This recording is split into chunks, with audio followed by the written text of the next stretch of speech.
Assalamualaikum warahmatullahi wabarakatuh. Perkenalkan, nama saya Putri Rahayu. Saya dari jurusan Manajemen Bisnis Syariah. Saya akan mempresentasikan materi ringkasan saya yang berjudul Konsep Dasar Ilmu Ekonomi. Kata ekonomi berasal dari bahasa Yunani, yaitu alkonomia yang berarti manajemen rumah tangga.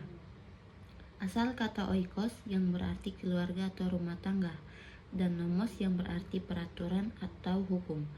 Oikonomia diartikan sebagai aturan masyarakat sebagai hukum kodrat yang menetapkan rumah tangga yang baik. Kemudian ada ruang lingkup ilmu ekonomi. Ruang lingkup ilmu ekonomi terbagi menjadi dua, yaitu ilmu ekonomi mikro dan ilmu ekonomi makro. Ilmu ekonomi mikro mempelajari tentang bagaimana perilaku setiap individu yang dapat berperan sebagai konsumen, pekerja, investor, atau perilaku lain dari sebuah industri ekonomi. Ruang lingkup mikro, ada interaksi di pasar barang, ada perilaku penjual dan konsumen, ada interaksi pasar faktor produksi, ada teori nilai guna, teori struktur pasar, elastisitas harga, dan industri pasar input. Sedangkan ilmu ekonomi makro adalah suatu kajian khusus yang digunakan untuk mempelajari mekanisme kerja perekonomian secara keseluruhan. Ruang lingkup makro terbagi menjadi tiga, yaitu ada kebijakan fiskal, kebijakan moneter, dan kebijakan pertumbuhan. Tujuan mikro adalah untuk memahami perilaku ekonomi individu dan entitas kecil dalam konteks pasar yang lebih kecil. Kemudian ada tujuan makro. Tujuan makro yaitu adalah untuk memahami dan menganalisis bagaimana berbagai aspek ini berinteraksi dan saling memengaruhi dalam skala besar. Kemudian ada teori ilmu ekonomi mikro dan makro. Teori ekonomi mikro adalah cabang ilmu ekonomi yang mempelajari tentang perilaku individu, rumah tangga, dan perusahaan dalam mengambil keputusan ekonomi.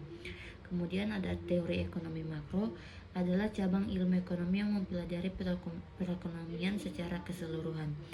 Kemudian ada aspek-aspek dasar ilmu ekonomi.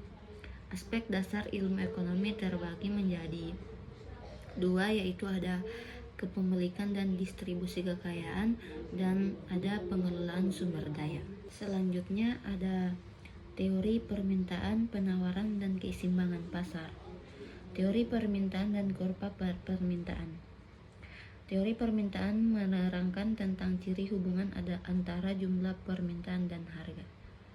Beberapa penentu permintaan yaitu: satu, ada harga barang itu sendiri, kemudian ada harga barang lain yang berkaitan erat dengan barang tersebut, kemudian ada pendapatan rumah tangga dan pendapatan rata-rata masyarakat, kemudian ada corak distribusi pendapatan dalam masyarakat, kemudian ada cita rasa masyarakat, jumlah penduduk, dan ramalan mengenai keadaan di masa yang akan datang.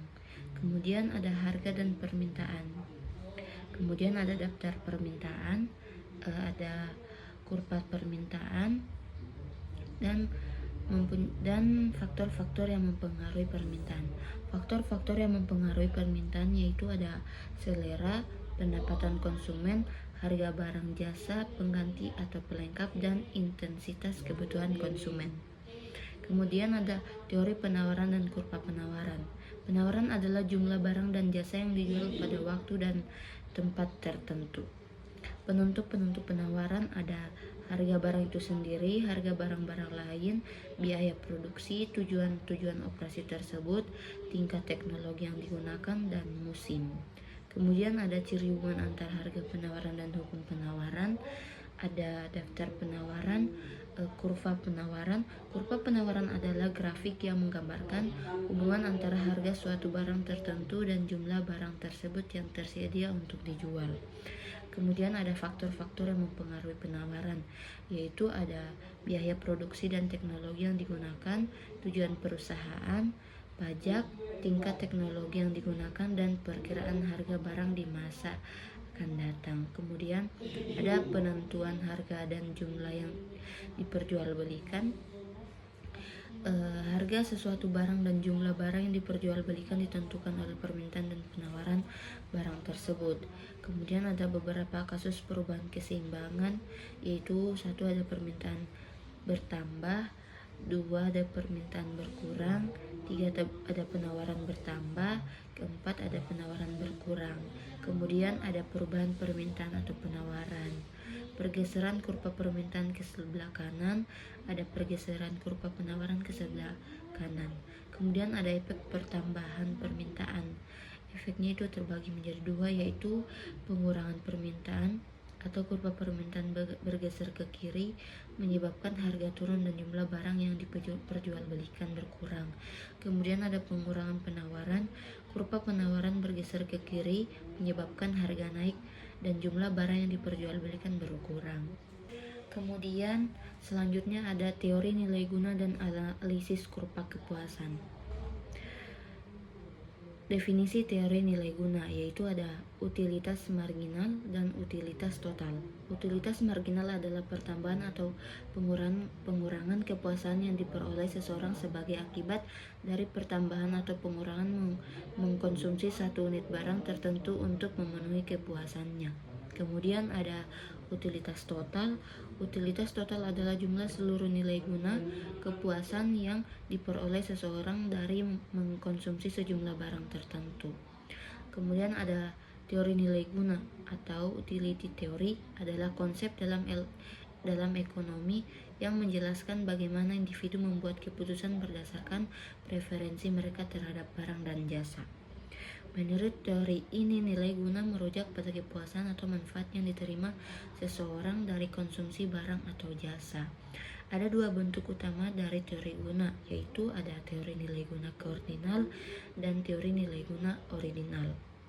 Jenis-jenis nilai guna terbagi menjadi 4, yaitu ada pledge utility yaitu nilai guna tempat, ada from utility nilai guna bentuk, time utility nilai guna waktu, dan possession utility nilai guna kepemilikan. Kemudian berikut adalah beberapa aplikasi utama teori ini, yaitu ada 1. Pemilihan produk, kedua analisis run-off, ketiga segmentasi pasar, keempat penetapan harga, kelima pengembangan produk baru, keenam analisis risiko, ketujuh perilaku pembelian berulang, dan kedelapan adalah evaluasi kebijakan publik. Kemudian ada definisi kurva kepuasan. Beberapa poin kunci tentang kurva kepuasan adalah ada kurva tidak pernah berpotongan, kurang cenderung melengkung ke arah asal koordinat, kurva semakin jauh dari asal koordinat, kurva marginal rate of substitution atau MRS. Kemudian ada peta kurva kepuasan. Peta kurva kepuasan adalah alat penting dalam teori ekonomi mikro untuk menganalisis keputusan konsumsi dan perilaku konsumen. Definisi dan fungsi: visualisasi preferensi konsumen, analisis trade-off, keseimbangan pasar, dan perencanaan dan kebijakan ekonomi. Kemudian ada tingkat substitusi marginal, ada hubungan antara kurva kepuasan, ada hubungan antara teori nilai guna dan analisis kurva, dan berikut adalah ringkasan konsep utama hubungan antara keduanya, yaitu 1. Dasar teoritis, 2. Kegunaan dan kepuasan, 3.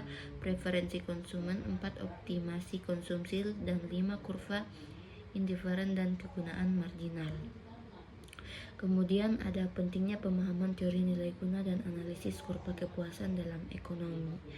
Teori nilai guna dan analisis kurva kepuasan memberikan kontribusi signifikan pada ekonomi mikro dengan menjelaskan dan memodelkan perilaku konsumen serta pengambilan keputusan dalam kondisi keterbatasan anggaran. Berikut adalah beberapa konflik utama dari keduanya, yaitu pemahaman perilaku konsumen, modelisasi pengambilan keputusan, dan penerapan pada kebijakan ekonomi. Kemudian ada pengembangan konsep ekonomi lainnya dan analisis pengaruh harga dan anggaran. Selanjutnya ada teori produksi dan biaya produksi. Teori produksi adalah studi tentang produksi atau proses ekonomi untuk mengubah faktor produksi atau input menjadi hasil produksi atau output. Macam-macam produksi yaitu ada produksi marginal, produksi rata-rata, dan produksi total. Kemudian ada konsep dasar perusahaan. Perusahaan yaitu suatu badan usaha yang menggunakan faktor-faktor produksi untuk menghasilkan barang-barang yang dibutuhkan masyarakat. Perusahaan ditinjau dari sisi teori ekonomi, yaitu yang pertama, tidak dibedakan atas kepemilikannya, jenis usahanya maupun skalanya. Kemudian ada terfokus pada bagaimana memperoleh keuntungan yang maksimum. Kemudian tujuan dari perusahaan yaitu memenuhi kebutuhan masyarakat umum. Kemudian ada meningkatkan volume penjualan dan terakhir menjaga stabilitas politik. Perusahaan memiliki fungsi utama yaitu 1. Memproduksi macam dan sejumlah barang dan jasa. 2. Sebagai perantara bahan baku bagi individu maupun perusahaan lainnya untuk digunakan langsung atau sebagai bahan dasar setengah jadi. Kemudian ada hubungan yang saling memanfaatkan dan menguntungkan antara perusahaan dengan pemiliknya. Kemudian ada sebagai lembaga yang memanfaatkan dan memberikan kompensasi kepada faktor-faktor produksi yang digunakan.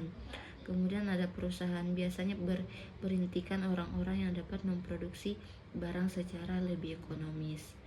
Selanjutnya ada fungsi produksi dan kurva produksi. Yang pertama, fungsi produksi merupakan suatu persamaan yang menunjukkan hubungan ketergantungan atau fungsional antara tingkat input yang digunakan dalam proses produksi dengan tingkat output yang dihasilkan. Kemudian ada analisis jangka pendek. Kemudian ada isocount dan isocost. Isocount adalah kurva yang menggambarkan berbagai kombinasi penggunaan dua macam faktor produksi variabel secara efisiensi dengan tingkat teknologi tertentu yang menghasilkan tingkat produksi yang sama. Kemudian ada isocost adalah kurva yang menggambarkan berbagai kombinasi penggunaan dua macam produksi yang memerlukan biaya yang sama. Kemudian ada biaya produksi. Biaya produksi adalah semua pengeluaran yang dilakukan oleh perusahaan untuk memperoleh faktor-faktor produksi dan bahan mentah yang akan digunakan untuk menciptakan barang-barang yang memproduksikan oleh perusahaan tersebut. Kemudian ada macam-macam biaya produksi, yaitu ada 1. Biaya tetap total. Yang kedua ada biaya variabel total. Ketiga ada biaya marginal. Keempat biaya tetap rata-rata. Kelima biaya variabel rata-rata. Dan keenam biaya total. Dan ketujuh biaya rata-rata. Yang terakhir adalah materi pasar persaingan sempurna. Pengertian struktur pasar. Pasar ialah merupakan tempat di mana terjadi proses transaksi antara konsumen dan produsen. Maka dengan begitu dapat menentukan harga yang seimbang. Kemudian ada kelebihan dan kekurangan pasar persaingan sempurna. Kelebihan: 1. Tidak ada kekuasaan di pasar. 2. Efisien. 3. Dapat meminimalkan biaya iklan dan produksi. 4. Informasi pasar yang jelas. Kemudian ada kekurangan, yaitu 1. Minim produk. 2. Minim inovasi. Kemudian ada jenis-jenis pasar. Pasar dari jenis fisiknya: 1. Pasar tradisional. 2. Pasar pekan raya. 3. Pasar abstrak. 4. Pasar konkret. 5. Swalayan. Dan 6. Toserba. Kemudian ada pasar dari segi barang yang dijual. Ada 1. Pasar yang menjual iklan. 2. Ada pasar yang menjual sayur. 3. Pasar yang menjual buah. Dan 4. Pasar saham. Kemudian ada karakteristik pasar persaingan sempurna. Antara pasar persaingan sempurna dengan pasar persaingan yang murni, ada banyak orang yang memperdebatkannya. Pasar persaingan sempurna memiliki syarat yang lebih sedikit dibandingkan pasar persaingan yang murni. Menurut Oregovi, Mankiw mendefinisikan pasar persaingan sempurna sebagai pasar persaingan suatu pasar di mana terdapat banyak sekali pembeli dan penjual sehingga pengaruh masing-masing terhadap harga pasar dapat diabaikan karena sedemikian kecilnya. Kemudian ada contoh pasar persaingan sempurna.